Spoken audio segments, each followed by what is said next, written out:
watching that storm. Still seeing a lot of lightning strikes there, so still packing a bit of a punch here. We're seeing that strong part of the storm near Higginsville, near Warrensburg. You're on the leading edge of this thunderstorm as it continues moving to the east. And we've been on with you tracking this big part of the storm for the last couple of hours because it has produced almost continuously since about 2:30 in the afternoon. Really strong wind gusts between 60 to upwards of almost 90 miles an hour, and that's why we're seeing a lot of power outages as well. So I'll put a track on this, and then maybe we can go to links too if we can. I want to show you the latest as far as power outage numbers, at least for the metro counties, because those numbers are now running pretty high. So here's our latest track. Here we go. All right, so this is moving eastward, so rolling through Lafayette County, also Johnson County.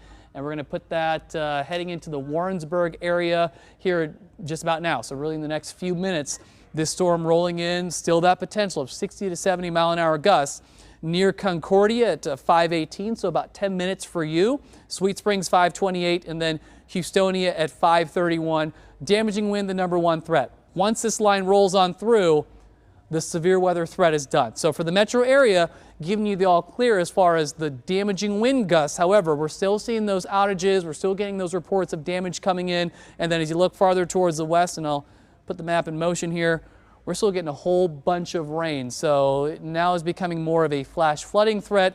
If you do have to head out, or if you can postpone heading out, I should say, I would recommend doing that because we're seeing plenty of rain still, and that's likely going to cause some issues on the road. So that is how it's looking right now. Metro area severe weather risk is decreasing.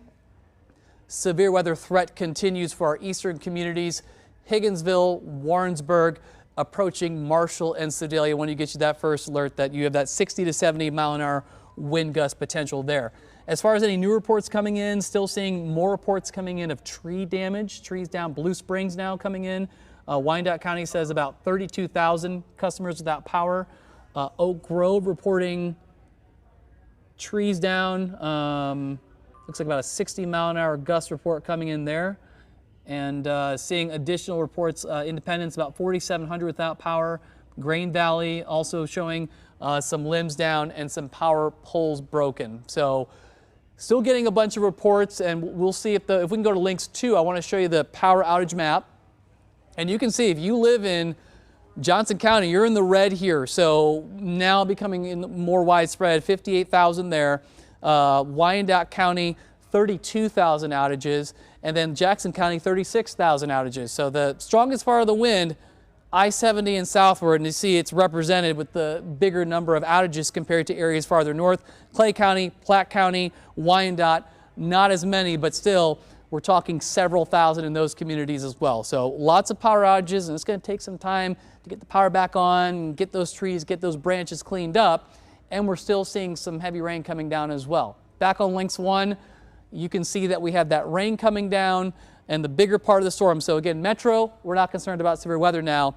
Looking farther east, a little bit closer to Higginsville and Warrensburg, still want to make sure you get your first alert that that potential, that stronger wind is coming in right now. And if we can, if Johnny is available, can we go back to Johnny right now? And you bet. Right now, Neville, I want to show you something interesting as we are headed kind of to the north here. It's off to the south and east. That's the leading edge of what would be considered the shelf cloud with any of the other storms, but it's more just like low-hanging clouds here, but still kind of gives that look of one of the shelf clouds as it comes overhead and brings all the wind with it. We're seeing about a 20 mile an hour headwind as we continue northbound up towards the city, and between a big distance, I mean a wide berth between a couple of cells here. So that main cluster of storms is about, well, just to the center of your screen here. We're looking due north, then it is over to the north and west where we start to see it get a little lighter. And then just a little bit to the west of us, over by Paola, there is some more precipitation. But all of these just pale in comparison to the intensity of the storms that came through before. Mostly light rain showers, not seeing really any lightning strikes. So the backside of this right now does not look like it's seeing any significant redevelopment, and no worries in that regard, at least so far. It can always change. Johnny Rollins, News Chopper 9, back to you in the studio. All right, thanks a lot, Johnny. A great view there. This storm still producing wind, still producing a lot of rain as well. And now let's talk about the power outages. These numbers continue to go up. Jackson County now in the red. So now we're up to 50,000 outages in Jackson County, 60,000 outages in Johnson County, 30,000 outages for Wyandotte. So bulk of the big numbers here, I-70 and south, and then farther north, 9,500 outages for Clay County, Platte up to 2,000 now, and then Wyandotte 3,000 outages. So these numbers continue to increase. Back on Lynx 1, we're still getting that rain, but not nearly as windy in the metro. So to get your bearings, I'll zoom the map out so you can see what's going on. So metro area, we just have rain, nothing severe. One stronger part of the storm, a part of the, as you go south of Ottawa, so really now you're getting down closer to Chanute, south of Emporia. These are areas that have not been impacted by storms earlier. So severe weather threat to our south will continue there. But as far as our local area, the severe weather threat has ended for our communities on the Kansas side, for the Kansas City Metro, but it continues now for Warrensburg and then eastward, east of Higginsville towards Marshall and Sedalia. So we're still monitoring this for you. Nick Bender, he's been out in Storm Tracker 9 all afternoon. Nick, I know you were seeing some of the stronger wind. You've been seeing a few spots that rain has been adding up. That's right, Neville. This is a flooding threat now for the Metro. We are on Metcalf heading north. Power was out with the signal lights at 97th and Metcalf. It's out on 95th and Metcalf. And just looking at the traffic, at least 2-3 miles north, we're going to find a similar thing. So there's power outages out here along Metcalf from about, let's say, 103rd up to 97th, 95th. 95th and Metcalf, you remember this is where the tornado came through overnight in June of 2022. Same intersection, came right down 95th Street, knocked power out here and everything. So seeing the power out again here. We're going to work our way north and head west on 87th Street. Has some reports of trees down on power lines, utility poles down. So we're out looking for damage. I mean, there's just so many reports and so many without power. I fear that this could take, in some of the harder hit areas, it might take a couple of days, few days to get power back on. All right, thanks a lot, Nick. And just got a report near McLouth in Jefferson County on the Kansas side of some power poles broken, more power outages. The good news is, at least for the metro, the wind is starting to ease up and the severe weather threat, that's over. But still monitoring Higginsville, Warrensburg, so our eastern communities, as that line still could produce those stronger gusts up near 60, maybe 65 miles an hour. That's caused all the damage, caused the power outages that we've seen so far this afternoon. Now we're going to head out live to Jackson Kurtz. We've been watching for the damage, watching for some of the issues. And Jackson, what are you seeing? Well, Neville, it's definitely calmed down where we're at on Van Brunt Boulevard and East 20th Street, close to East High School.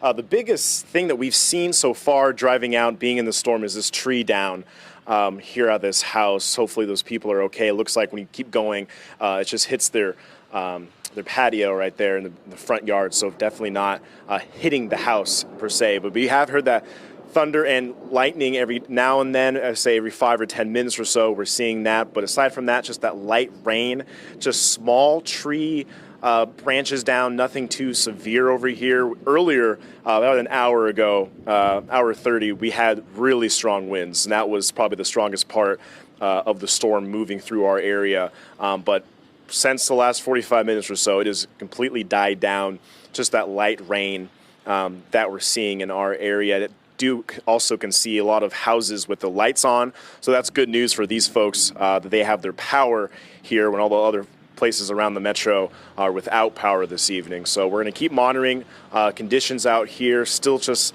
light rain, thunder, and lightning every so often, but nothing severe. And thankfully, a lot of people out here have their power still on in their home.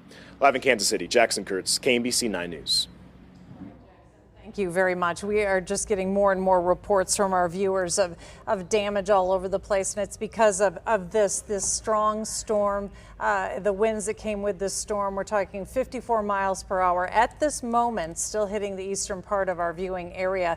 In Shawnee, Kansas, we've got lots of limbs down. You can see from these viewers sending in these pictures, these limbs across the metro have taken power lines with them, creating hazardous conditions on the roadways and streets. So the fire department, the police departments, and all jurisdictions are asking people, stay home if you can stay home. It is just too dangerous out there right now until they figure out how much damage is out there.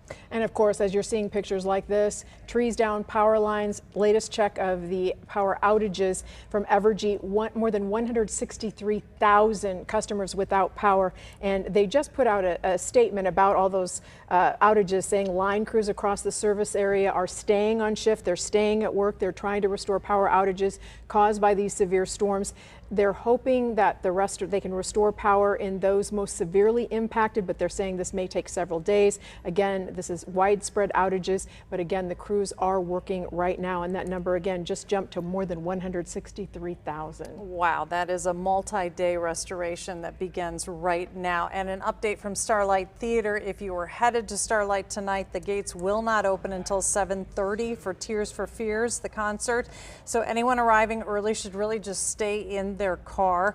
Starlight says the next update will be about 6:30 tonight. So if that changes again, just keep it here right here on KMBC 9, because we're going to give you another update. But as of right now, the gates aren't even going to open until 7:30. So, and as for the Royals game, that's been postponed for tomorrow. There'll be a doubleheader tomorrow against the Tampa Bay Rays. So lots of things that were going to take place tonight are not going to, or they're going to be postponed. So just pay attention. Keep the KMBC app handy. Yeah, I was going to say, you can stay updated. We know that so many folks are without power right now, and that's why it is such a good idea to have the KMBC 9 News app. You'll get our weather alerts. They'll be sent right to your phone. Again, it's free to download. Search KMBC in the App Store, and it's on days like this where that comes in so handy. Neville?